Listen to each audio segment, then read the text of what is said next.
Kailabreece. Friedrich Nietzsche once wrote, "Which is it? Is man one of God's blunders, or is God one of man's?" This question and many like it have led a percentage of the world to turn away from the concept of religion and take on the label of atheism.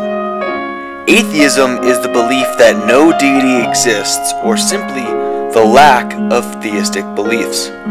The term originated from the Greek word atheos, which was derogatively applied to anyone thought to believe in false gods, no gods, or doctrines that stood in conflict with the established religions of the time. However, with the spread of free thought, skeptical inquiry, and subsequent increase in the overall criticism of religion, the application of this term has narrowed greatly, but it still wears many negative connotations. The first individuals to self-identify as atheists appeared in about the 18th century, or ironically the era deemed the Age of Enlightenment. Today, about 2.3% of the world's population describes itself as atheists, while a further 11.9% are described as non-theists. More regional studies show up to 65% of Japanese describe themselves as atheists, agnostics, or non-believers, up to 48% in Russia, and between 6% and even 85% within Europe, depending which country you decide to visit. Atheists, agnostics, and non-theists alike share common skeptical concerns regarding supernatural claims, citing a lack of empirical evidence. They range from the philosophical to the social to the historical, but there are distinct differences in their rationale.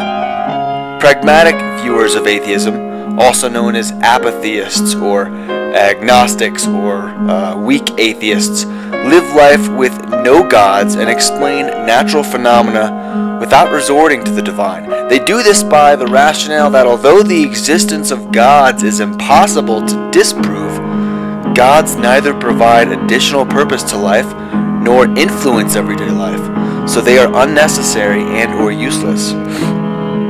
The theoretical atheist, known as a strong atheist, also lives without God, but they do so with the explicit notion that they can disprove God by merely arguing psychological, sociological, metaphysical, and epistemological ideas.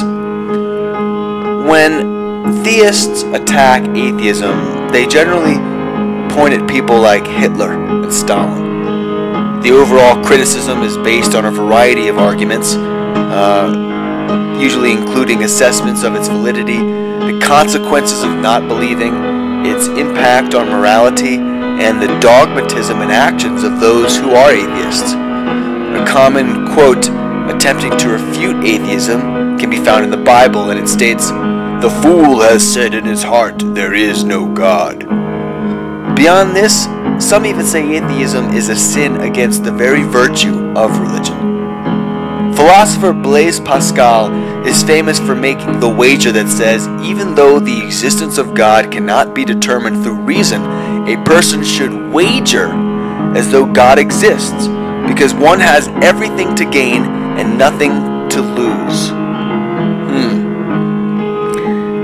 This in turn has even led theists to the conclusion that atheism requires its own faith and attempts to lay the burden of proof on atheism. However, while it might be theoretically possible to one day find reasonably persuasive evidence of the existence of a deity, it is impossible to find evidence of anything's non-existence. So the burden of proof being put on the atheist doesn't make a lot of sense. My question to my fellow intellectuals is this: is Chris Hitchens right when he says what can be asserted without proof can be dismissed without proof? Does the absence of a belief in God prevent correct moral development?